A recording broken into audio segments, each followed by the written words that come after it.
Ulat News Updates.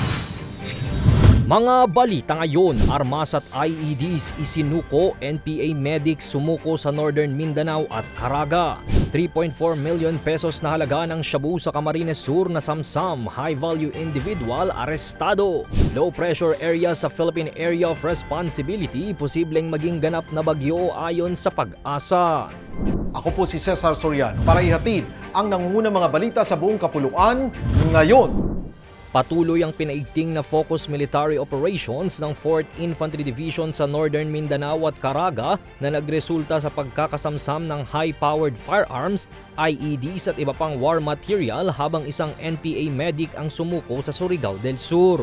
Noong July 29, isang residente ng Bunawan, Agusan del Sur ang voluntaryong nagsuko ng dalawang IED, blasting caps at detonating cord. Habang nagresulta sa dalawang M16 rifles, magazine at backpacks ang magkahiwalay na engkwentro ng 58 IB sa Gingoog City noong July 29 at 31. Noong July 30, sumuko si alias Jawe o Darna na isang NPA medic sa 36 IB sa Carmen, Surigao del Sur dahil sa gutom, kakulangan ng suporta at tuloy-tuloy na operasyon ng militar. Ayon kay Major General Michael Anayron Jr., malinaw na humihina ang pwersa ng NPA sa rehiyon.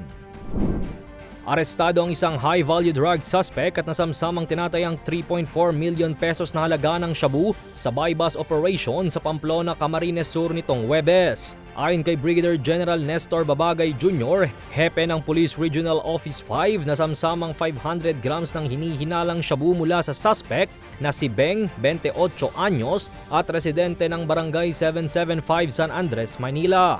Matagal nang minamanmanan ng Philippine Drug Enforcement Group o PDEG-5 si Beng dahil sa umano'y pagtutulak at pagbiyahe ng ilegal na droga mula Metro Manila patungong Bicol. Ang kumpiskadong droga ay dinala sa PDEG para sa dokumentasyon at disposisyon. Ihahain ang kasong paglabag sa Republic Act 9165 o ang Comprehensive Dangerous Drugs Act of 2002.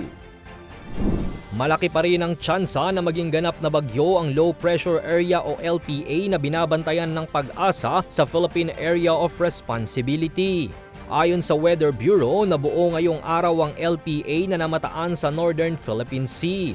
Huli itong nakita kaninang alas 8 ng umaga, 1,225 km of east-northeast of extreme northern Luzon. Kung sakaling maging ganap na bagyo, tatawagin itong Bagyong Fabian. Dagdag pa ng Pag-asa na malaki din ang tsansa nito na magtatagal sa loob ng bansa kung sakaling maging isang ganap na tropical cyclone. Para sa Kidlat News Channel, ito si Jai Reyes, nag-uulat. Ako po si Cesar Soriano, kasama nyo sa bawat pagputo ng balita.